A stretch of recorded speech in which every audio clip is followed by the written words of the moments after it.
사도행전이고요. 21장 15절에서 16절까지 말씀을 함께 보겠습니다. 신약성서 225쪽에 있는 사도행전 21장 15절, 16절 두 절 말씀을 함께 보겠습니다.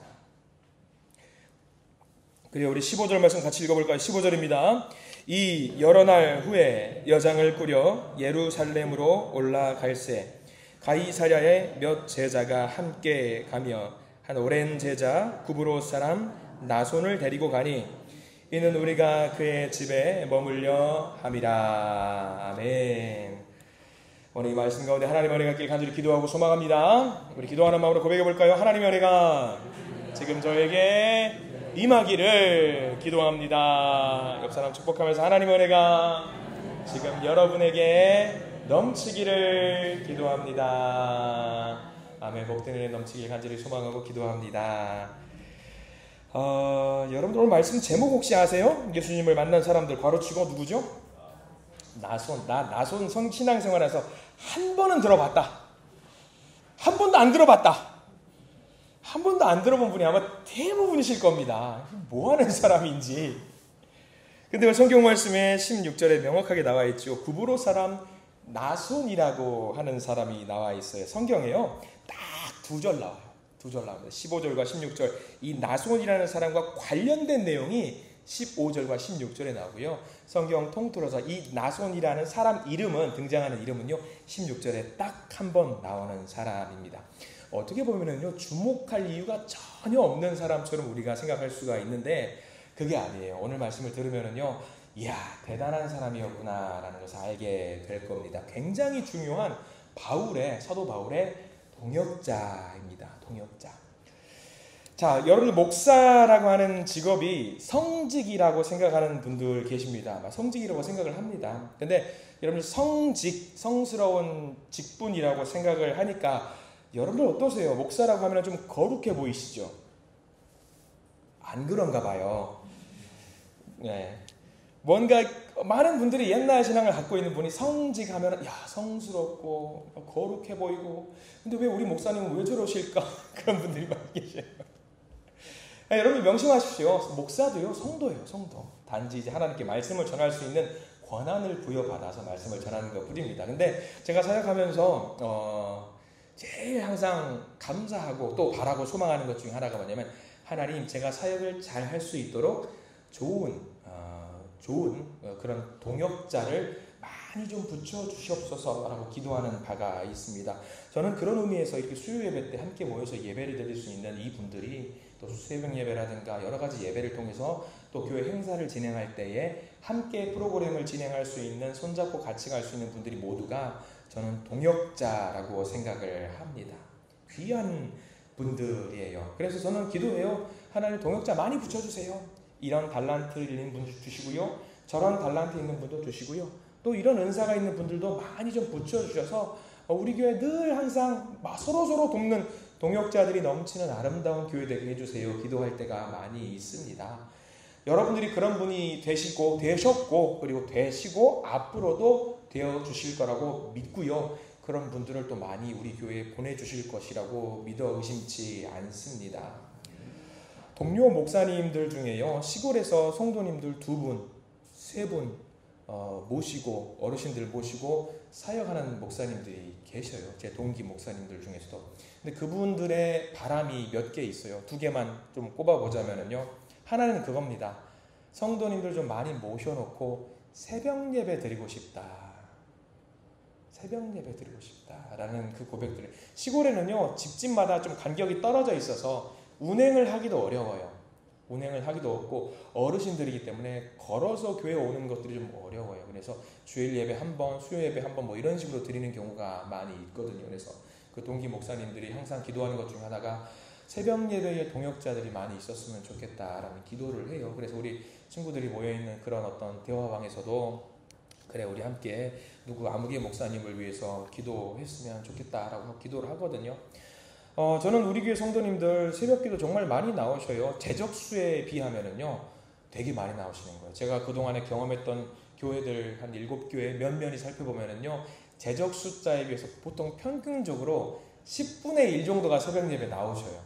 근데 우리 교회는요 3분의 1? 많게 나오면 절반? 막 그렇게 나오실 때도 있어요. 얼마나 감사한지 몰라요. 그래서 저는 개인적으로 기도하는 바가 있다라고 한다면요, 그래도 우리 울산 안심교회가 아주 그래도 파괴력이 있는데 한 70%는 나오시면 좋겠다라는 믿음으로 될지어다. 많이들 나오셨으면 좋겠어요. 새벽 예배 나오는 방법 알려드렸습니다. 기억나시는지 모르겠습니다. 작정하고 나오지 마세요. 작정하고 나오면 절대 못 나와요. 어떻게 나오라고? 아무 생각 없이 나오세요. 그럼 나와져요.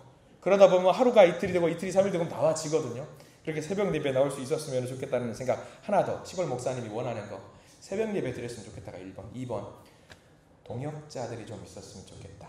많이도 필요 없이 마음 받는 사람 한 분, 두 분이면은 이 교회를 재밌게 할 수 있을 텐데 그 한 분, 두 분이 시골 교회는 없어요. 그래서 그 동료 목사님들이 그렇게 같이 일할 수 있는 동역자가 있었으면 좋겠다라는 말들을 합니다. 그 두 가지의 바람, 별것도 아닌 바람인데 저는 이미 그걸 갖고 있다라는 생각을 하니까 감사하더라고요. 감사하더라고요. 우리 새벽 용사들 있으시고요. 이게 매번 예배 때마다 오셔가지고 예배를 드리는 분, 그리고 동역자들이 많이 있어서, 그리고 조금씩 우리 교회가 한 분씩 또 두 분씩 새로운 성도님도 오시고 하는 모습을 보면서 감사하다라는 생각이 들 때가 있습니다. 교회는요 절대로 혼자 못해요.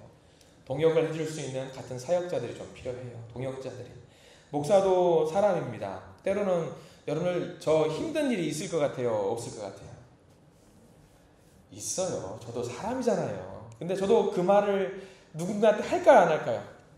해요. 누구한테 하는 줄 아세요? 그분한테 하세요. 해요. 그분한테도 해요. 그리고는 가급적이면 누구한테도 이야기를 안 하는데, 여러분들 임금님 방귀 이야기 아시죠? 저도 하는 게 있어요. 하는 게 있어요. 근데 이제 늘 기도하는 거죠. 다들 힘든 거 아시는데, 야, 윤 목사야, 너 가서 저 성도들 위로하고 그 이야기 듣고 같이 공감대를 형성하고 눈물 닦아주라고 내가 그 교회 보냈지, 네가 그 교회 성도한테 가서 너의 고민을 이야기하라고 보내준 거 아니다? 기도할 때 그런 음성을 듣는 것 같아요. 너무 좀 그런 생각이 들면서 그래요 하나님 생각하면서 기도를 하고 있어요.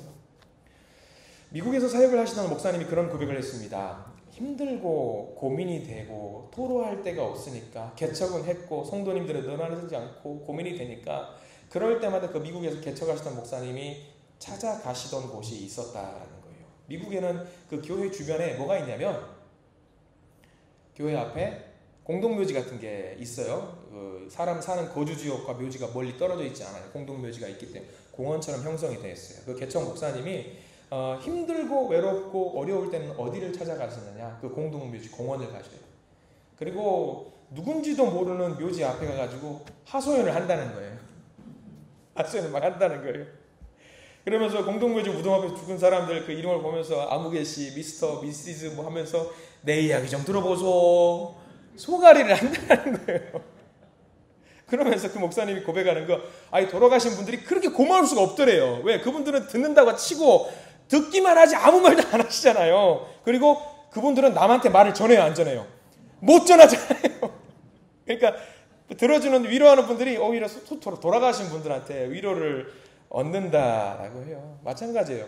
목사님들에게도 그런 말 못할 아픔들과 고민들이 왜 없겠어요? 그럴 때마다 저는 생각하는 거죠. 그래도 저는 감사한 게 함께 동역하는 사람이 있다라는 것만큼 정말 감사한 일이 없구나. 그래요, 동역자. 오늘은 그 동역자 이야기예요. 동역자. 함께 일을 하는 사람, 묵묵하게 자기 일을 감당했던 동역자의 이야기를 좀 해보려고 하는데요. 오늘 말씀은 나손이라는 사람을 보게 되는 거예요. 우리는 잘 몰라요. 뭐 하는 사람인지 몰랐을 거예요. 딱 한 절만 나오니까. 그리고 오늘 16절 설명 들어보니까 뭐 별 설명도 없는 것 같은데 목사님 무슨 이야기를 하시려고 그러나 라고 하는데, 이 15절과 16절 두 절 말씀에 굉장히 놀라운 은혜의 말씀이 담겨 있어요. 먼저 15절 한번 읽어볼까요? 우리 사도행전 21장 15절 말씀 읽어볼게요. 시작. 이 여러 날 후에 여장을 꾸려 예루살렘으로 올라갈세라고 시작을 합니다. 여러 날 후에가 무슨 날 후에인지 좀 알아야 되겠죠. 여러 날, 그 전에 무슨 일이 있었다라는 말이거든요. 바울이 지금 이때는 어떤 때냐면 3차 전도 여행을 마무리하고 예루살렘으로 돌아가려고 하는 시간입니다. 여러분들 아시겠지만 3차 전도 여행이 끝나면은 사도 바울이 어떻게 되죠? 잡혀요. 잡혀서 이제 죽으러 가는 거예요. 로마로 압송되는 그런 일을 하는 겁니다. 그러니까 3차 전도 여행을 막 돌아다니면서 복음을 전하고 이제 예루살렘으로 돌아가려고 하는데, 곳곳으로 3차 전도 여행을 마무리하고 돌아가는 곳곳마다 만나는 사람들이 전부 다 무슨 이야기를 하냐면, 바울 선생님, 예루살렘으로 가지 마세요. 예루살렘으로 가시면 잡히실 거예요. 그리고 죽게 되실 겁니다. 그러니까 모든 믿음의 동역자들이 기도를 하는데 기도 가운데 성령의 음성을 듣는 거예요. 그러면서 바울에게 만나는 족족 이야기하는 거죠. 가지 마세요. 제발 가지 마세요. 아니, 성령님이 가지 말라고 하셔요. 성령님이 가지 말라고 저에게 응답을 주셨어요. 그러니까 바울 선생님 가지 마세요. 가면 죽습니다. 어쩌다가 길 가다가 만난 어떤 선지자 동역자가 한 명 정도가 그렇게 말했다라고 한다면 에이, 잘못 들은 거겠지라고 이야기할 수 있는데, 선교지마다 이제 예루살렘으로 돌아가는 길목마다 거치는 교회마다 족족 모든 동역자들이 똑같이 말을 하는 거예요. 가지 마세요. 그럼 그 말은 가면 되는 거예요? 안 되는 거예요? 안 되는 거예요. 가면 안 되는 거예요. 그리고 사도 바울도 누구보다 열심히 기도했던 사람이잖아요. 그럼 기도하면서 자기도 성령님이 무슨 말씀을 하시는지 직감을 해요. 아, 내가 이제 돌아가면은 죽겠구나라는 것을 사도 바울도 인지를 했어요. 그런데 사도 바울이 동역자들한테 만나는 족족 무슨 말을 하느냐? 자, 우리가 사도행전 21장을 봤잖아요. 한 장 앞으로 가볼게요. 사도행전 20장을 볼게요. 20장 22절. 여러분들이 아시는 말씀인데, 사도행전 20장 22절, 23절, 24절 세 절 말씀을 같이 한번 읽어볼게요. 사도행전 20장이고요. 22절부터 24절 시작. 보라, 이제 나는 성령에 매여 예루살렘으로 가는데 거기서 무슨 일을 당할는지 알지 못하노라. 오직 성령이 각 성에서 내게 증언하여 결박과 환난이 나를 기다린다 하시나, 내가 달려갈 길과 주 예수께 받은 사명 곧 하나님의 은혜의 복음을 증언하는 일을 마치려 하면은 나의 생명조차 조금도 귀한 것으로 여기지 아니하노라 라고 말을 해요. 만나는 사람들이 전부 다 말을 합니다. 바울 선생님, 가지 마세요. 제발 가지 마세요. 아니, 살아서 같이 복음 전해요. 왜 굳이 가서 죽음을 택하십니까? 라고 하니까 사도 바울이 그렇게 말하는 거예요. 나는 내 생명 중요한 게 아니야. 나는 복음 전하다가 내 사명 다하는 게 꿈이야 라고 하면서 굳이 그 길을 저벅 가고 있는 겁니다. 그래서 우리가 시대적인 배경을, 여러분 지도 보시면은 잠깐 보셔요. 제가 몇 개 자료를 좀 갖다 드렸는데, 우리가 지금 봐야 되는 그 자료가 어디냐면 가이사랴라는 곳을 보셔야 되는데, 지도 보시면은 이게 3차 전도여행 코스예요. 대충 이 정도라는 거 알고만 계시고 참고만 하셔요. 오른쪽 중간에 있는 안디옥이라는 그 안디옥 교회에서 출발을 해가지고 저기 뭐 고린도 왼쪽 제일 끝까지 돌았다가 다시 돌아와서 이제 예루살렘으로 돌아가는데, 예루살렘이 어디 붙어 있냐면 지도의 오른쪽 아래 이름이 잘린 곳 있죠. 예루살렘 오른쪽 제일 아래로 돌아가는 거예요. 근데 예루살렘으로 돌아가기 위해서는 막 가다가 거쳐야 되는 지역이 하나가 나오는데 어디냐면 중요한 지역이에요. 가이사랴. 이 가이사랴에서 예루살렘 이 코스가 오늘 사도 바울 우리가 읽은 본문에 해당되는 딱 그 내용이에요. 가이사랴에서 예루살렘. 그것만 알고 계시면 되는 겁니다. 자, 가이사랴에 들렸더니 가이사랴에도 7 집사 중에 한 명인 빌립이라는 사람이 있어서 빌립이 기도하는 가운데 바울 선생님 제발 가지 마세요. 다 말려요. 가지 말라고. 자기들이 봤던 그 동역자들이 똑같은 환상을 보면서 가면은 안 된다고 알려주는 거죠. 자, 그 환상의 내용이 어디 나와 있냐면 21장 11절 말씀이거든요. 우리가 성경책 보시고 21장 11절과 12절과 13절 말씀을 우리 같이 한번 읽어볼게요. 21장 11절과 12절 13절 시작. 우리에게 와서 바울의 띠를 가져다가 자기 수족을 잡아매고 말하기를, 성령이 말씀하시되 예루살렘에서 유대인들이 이 띠 임자를 결박하여 이방인의 손에 넘겨주리라 하거늘 우리가 그 말을 듣고 그곳 사람들과 더불어 바울에게 예루살렘으로 올라가지 말라 권하니 바울이 대답하되 여러분이 어찌하여 울어 내 마음을 상하게 하느냐 나는 주 예수의 이름을 위하여 결박당할 뿐 아니라 예루살렘에서 죽을 것도 각오하였노라 하니 라고 자기가 죽을 것을 알고 가는 거예요. 그리고 나서 우리가 읽었던 본문이 15절과 16절로 넘어가는 거죠. 그래서 15절 시작이 어디냐면 아까 지도에서 보셨던 것처럼 가이사랴에서 예루살렘으로 넘어가는 곳입니다. 거리는 얼마나 되냐면 대략 90km 정도가 돼요. 성인 걸음으로 부지런히 걸어가면 2, 3일이면 갈 수 있는 거리입니다. 근데 여러분들이 사도 바울이에요. 가이사랴에서 예루살렘까지 걸어가면 됩니다. 그러면 예루살렘에서 무엇이 기다리고 있다는 것을 알고 있다면 사도 바울, 나를 잡으러 대기하고 있는 사람들이 있다는 것을 알아요. 근데 사도 바울이 가이사랴에서 거기로 걸어가요. 그 걸어가는 길이 즐거운 길일까요? 슬픈 길일까요? 누가 봐도 슬픈 길이에요. 죽으러 가는 길이에요.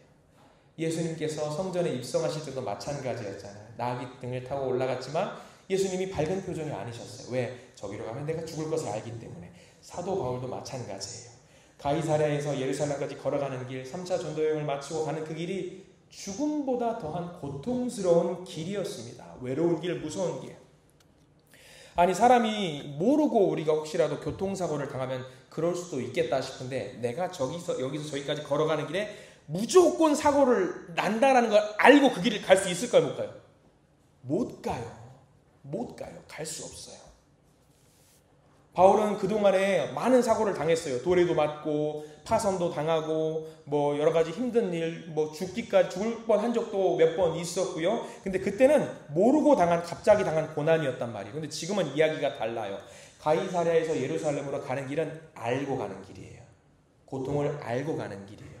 외로운 길이고요. 사도 바울 인생에서 가장 마지막에 힘든 길이지요.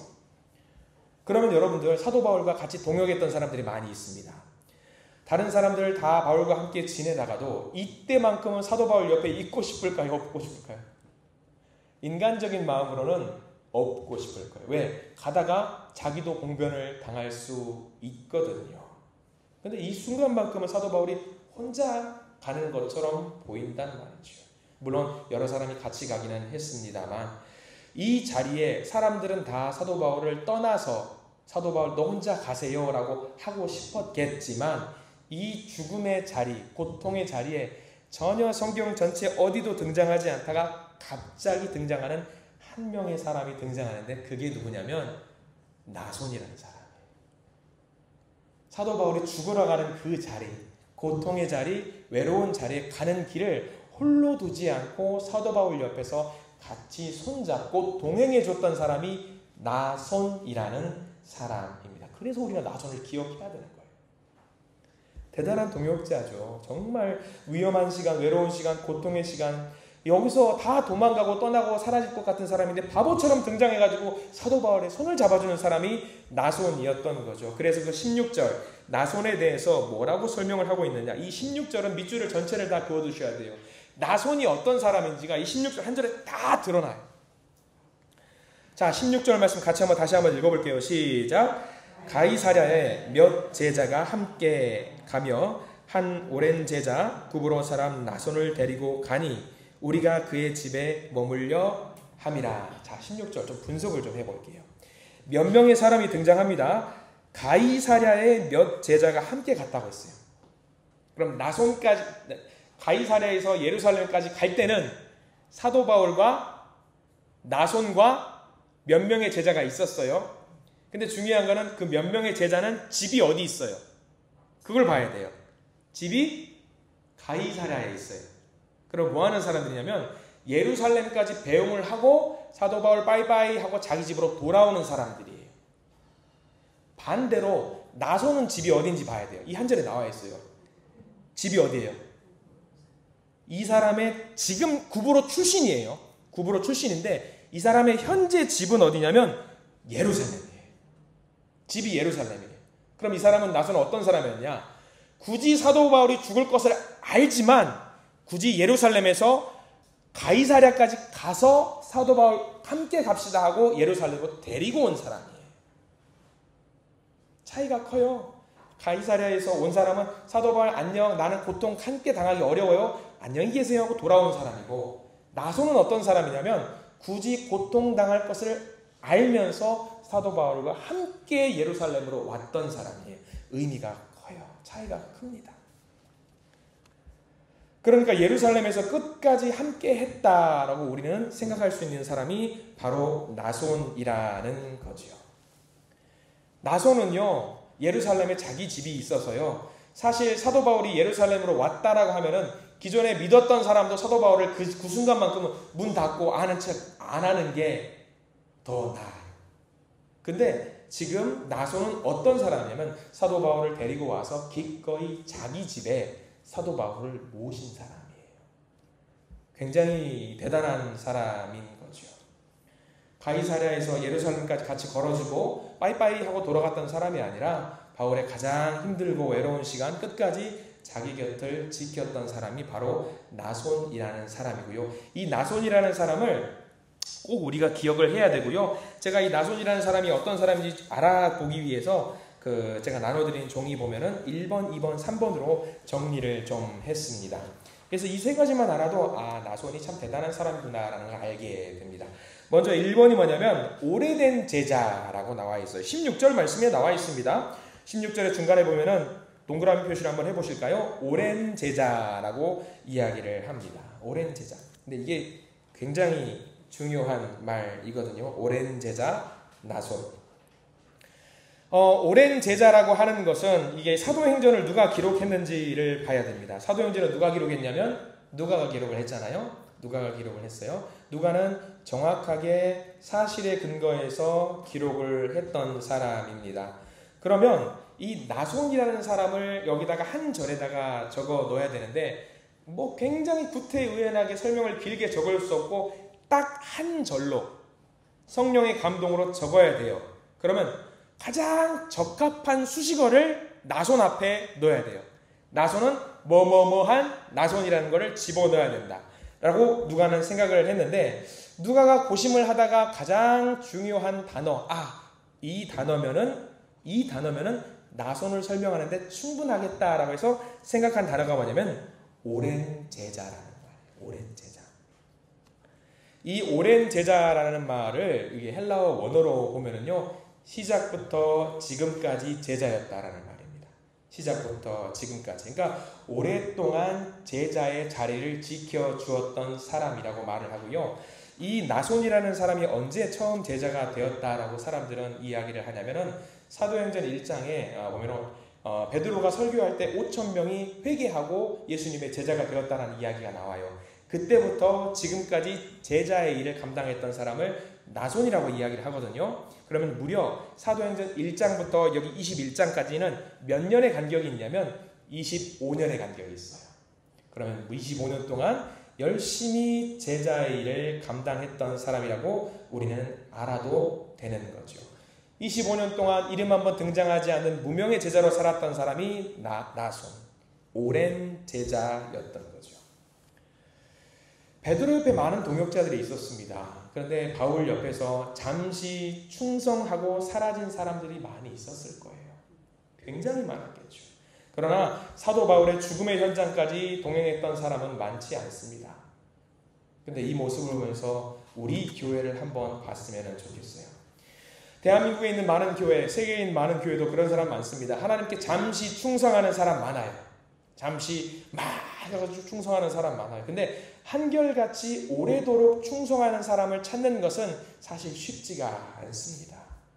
이 나손이라는 사람은 25년이 넘도록 한결같이 주님의 제자의 삶을 살았던 사람, 옛날에 충성했던 사람이 아니라 옛날에 충성했고 지금까지도 충성했던 사람이 나손. 그래서 이 사도행전의 저자 누가는 수식어를 딱 그거를 붙인 거예요. 오랜 제자. 오랜 제자. 가끔 그런 생각을 합니다. 우리 교회 한신교회 안에도요, 우리 교회 역사가 교회가 40년이 되면은요, 옛날에 열심히 했던 믿음의 성도님들 여러분들 기억하실 거예요. 우리게 참 재밌었고 옛날에 막 건축하고 벽돌 했을 때 옛날에 정말 열심히 했던 사람들을 여러분들 기억하실 겁니다. 근데 어떤 때는 대화를 하다가 그런 질문을 하실 때가 있어요. 아무개 집사 지금 어디 있어? 아무개 권사 어디 있어? 아유 그때 그 열심히 했던 사람 있잖아. 벽돌 나르다가 다리 찧어가지고 아파가지고 혼났던 사람 있잖아. 그런 이야기 하면서 그 사람 어디 있어? 몰라. 어디인지 나도 몰라. 그러면서 그런 사람들을 잊어버리는 경우들이 있습니다. 분명히 옛날에는 충성스럽게 섬겼던 분인데 지금 다시 생각해보니까 그때 그 사람이 지금 어디서 뭐 하는지도 모르겠다라는 사람이 있어요. 반대로 그때도 여전히 충성했었고 지금도 여전히 우리 한신교회에서 열심히 하는 분들이 분명히 있습니다. 주님이 원하시는 제자는 어떤 사람일까? 그때 반짝하는 사람일까? 변함없이 지금까지 오래도록 섬긴 주님의 제자일까? 어떤 사람을 하나님이 좋아하실까?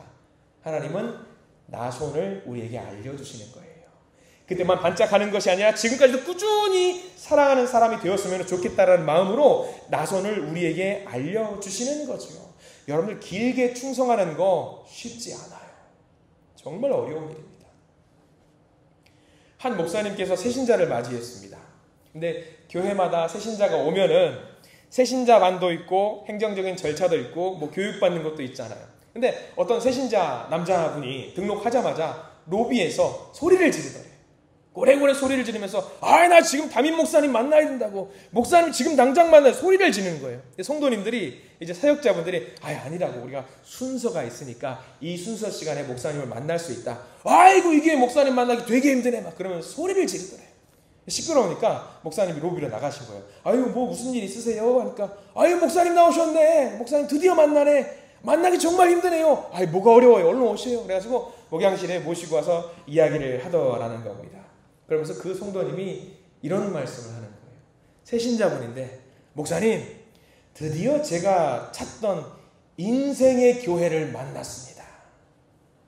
오늘 등록했습니다. 그리고 무릎을 딱 꿇으면서 그 목사님이 그렇게 말씀을 했대요. 목사님 제가 이 교회에 뼈를 묻겠습니다.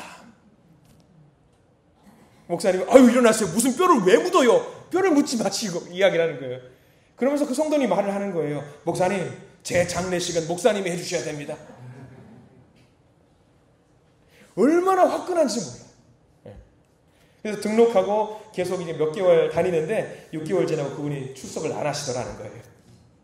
화끈하게 왔다가 뭔가 조그만 게 마음에 들지 않아가지고 화끈하게 가버리셨다라고 이야기를 하는 이야기를 들었습니다. 여러분 뼈 묻으면 안 됩니다.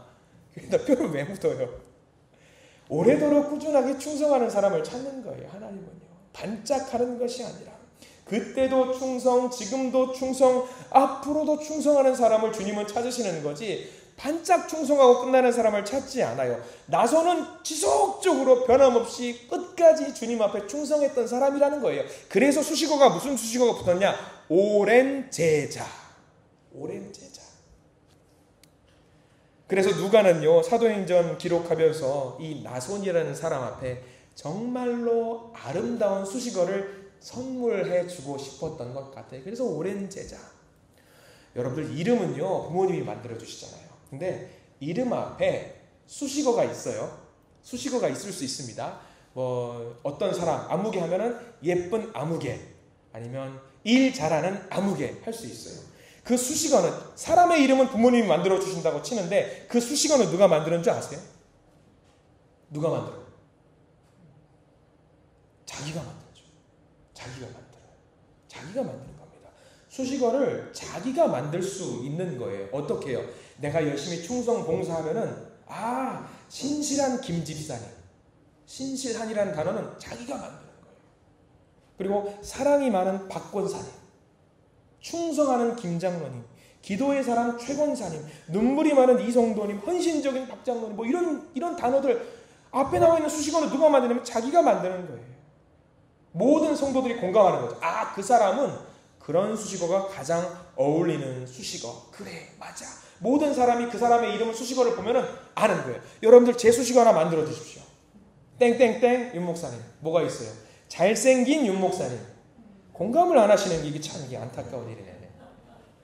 이런 수식어, 저는 우리 성도님들이 모든 성도들이 공감할 수 있는 아름다운 수식어가 꼭 묻기를 간절히 축원합니다.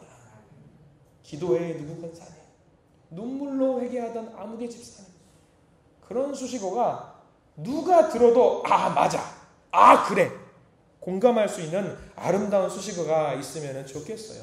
누가 들어도 나쁜 수식어가 있어요. 눈치가 빠른 눈권사라는 말이 있어요. 수근수근 수집사라는 말도 있고, 고집불통 고성도가 있고요. 이런 수식어는 안 되는 거잖아요. 이런 수식어 안 됩니다. 공감하는 수식어를 다 하나씩 달고 다니시기를 부탁을 드립니다. 좋은 의미로요. 좋은 의미로 달고 다니시길 간절히 소망합니다. 자, 나손이라는 이름은 별거 아닙니다. 나손이라는 말 뜻은요, 깨닫다라는 말이에요. 깨닫다. 근데 그 이름보다는 나손 앞에는 수식어가 더 중요합니다. 이 수식어를 우리는 기억해야 돼요. 오랜 제자였던 나손이라는 사람.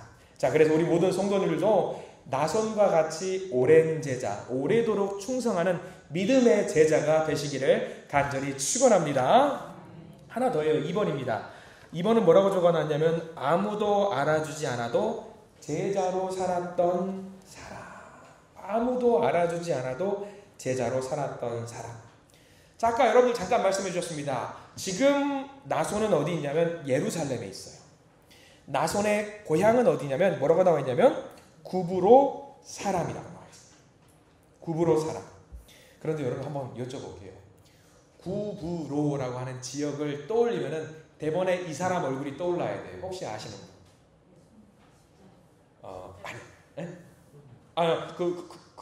거기까지 안 나가도 되고요. 예수님의 그 안디옥 교회에서 공동 목회를 했던 두 사람 중에 한 명이 떠올라야 돼요.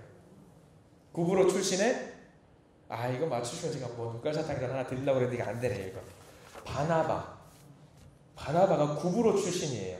그러니까 이때 당시에도 바나바가 워낙 그 유명한 사람이었기 때문에 구브로 출신하면 대번에 떠올리는 사람이 누구였냐면 바나바를 떠올렸어요.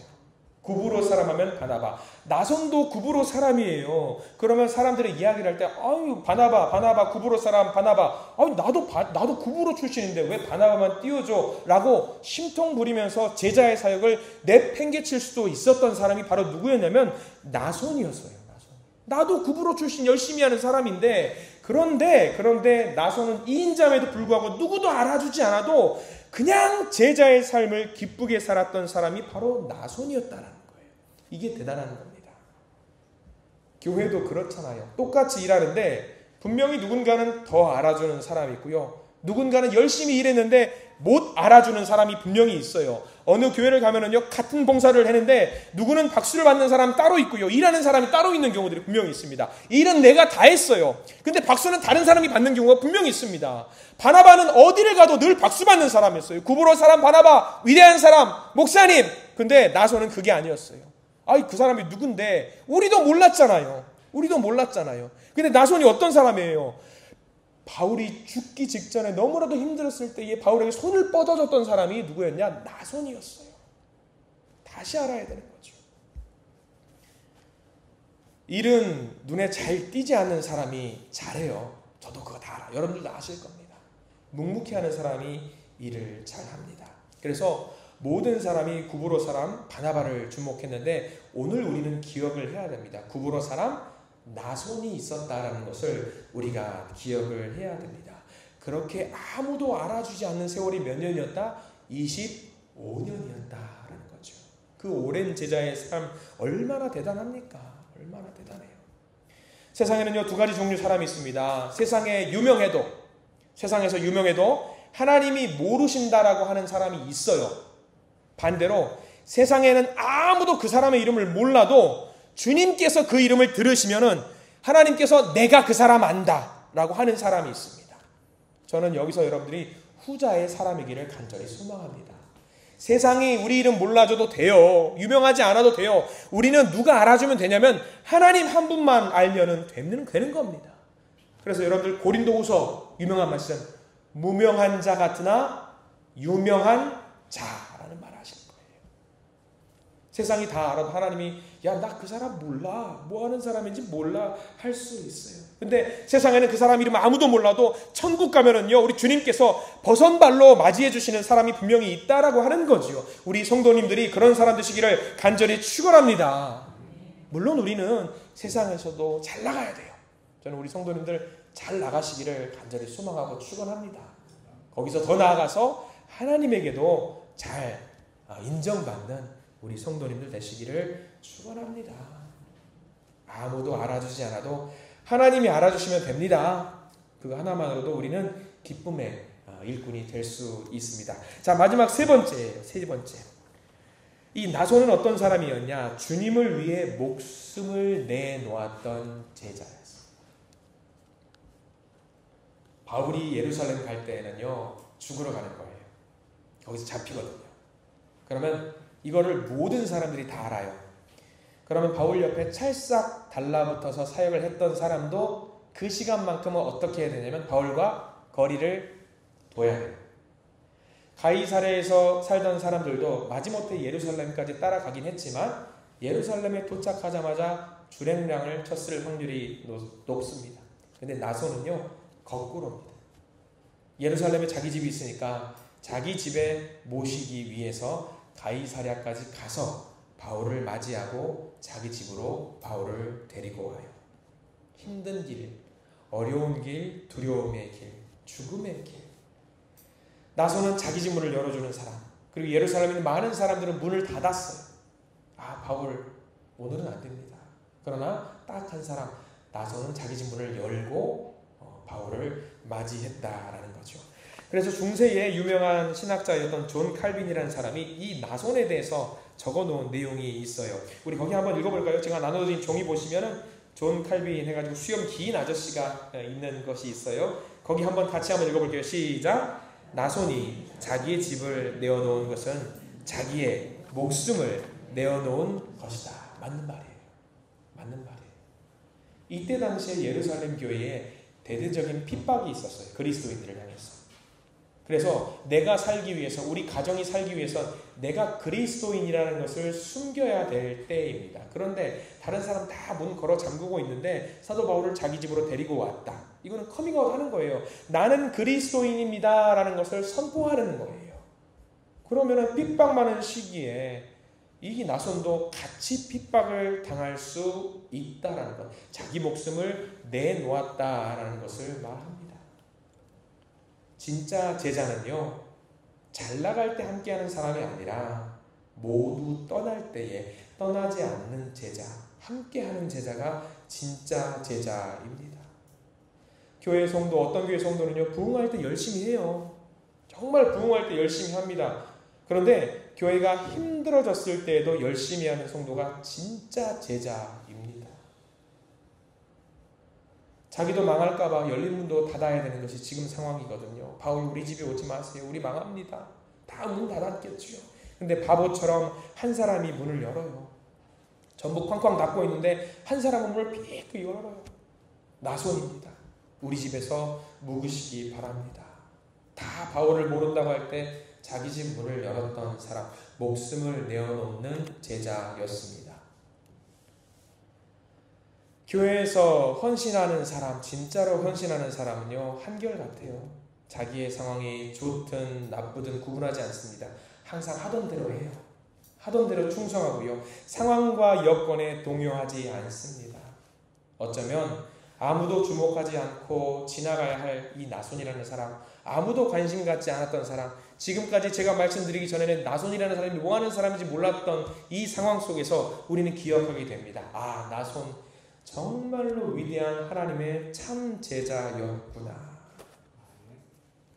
딱 16절 한 절 나오지만 그 이야기, 그의 헌신은 매우 놀랍습니다. 너무 짧게 등장해서 아무도 모르지만 하나님은 그를 절대 잊혀주면 안 된다라고 그에게 수식어까지 붙여주면서 오늘 누가복음 21장 16절에 이렇게 기록을 해 두었다라는 사실이지요. 그럼 우리는 몇 가지 기억해야 됩니다. 나손, 그의 출신, 그리고 그가 어디서 살고 있는지, 그리고 그가 가지고 있었던 수식어 나손, 우리가 좀 기억을 해 두었으면 좋겠습니다. 저는 우리에게 모든 성도님들이 우리 울산 한신교회에 몸된 교회를 충성스럽게 지키시는 나손과 같은 사람이 되기를 간절히 축원합니다. 오랜 제자가 되십시오. 오랜 제자. 오랜 제자가 아니어도 좋아요. 더 좋은 수식어가 있으면 그 좋은 수식어 앞에, 내 이름 앞에 그 수식어를 붙일 수 있는 성도들이 되기를 간절히 소망합니다. 시간이 지나서 여러분들, 우리 믿음의 후배들이, 그리고 또 주님이 우리를 만났을 때에 어떤 수식어를 붙여 주었으면 좋겠습니까? 시간이 예를 들어서 한 20년이 지났을 때에 우리 한신교회를 섬기는 또 다른 믿음의 후배 동역자들이, 아, 그 권사님 진짜 최고였어. 그 집사님, 그렇지, 그 집사님 닮고 싶었어. 그런 성도님들이 되시기를 바라요. 그런 성도님들이. 그래서 귀한 수식어, 멋진 수식어로 평생을 살다간 오랜 제자 아무개, 그런 성도가 되어서 하나님께 칭찬받을 수 있는, 그래서 하나님이 기억해 주실 수 있는 그런 멋진 성도가 되시기를 간절히 축원합니다. 기도하겠습니다. 저는 딱 한 줄 등장한 나손 우리가 보았습니다. 가장 중요한 순간, 가장 필요한 순간, 바울에게 가장 절실한 도움이 필요한 순간에 목숨을 걸면서 바울을 도와주었던 나손. 평범한 이름이지만 그 앞에 특별한 수식어, 오랜 제자. 절대로 바뀌지 않았던 제자. 절대로 순종했고 절대로 충성했던 제자 나손. 우리가 나손보다 더 멋진 수식어가 붙는 주님의 제자가 되게 해 주시옵소서.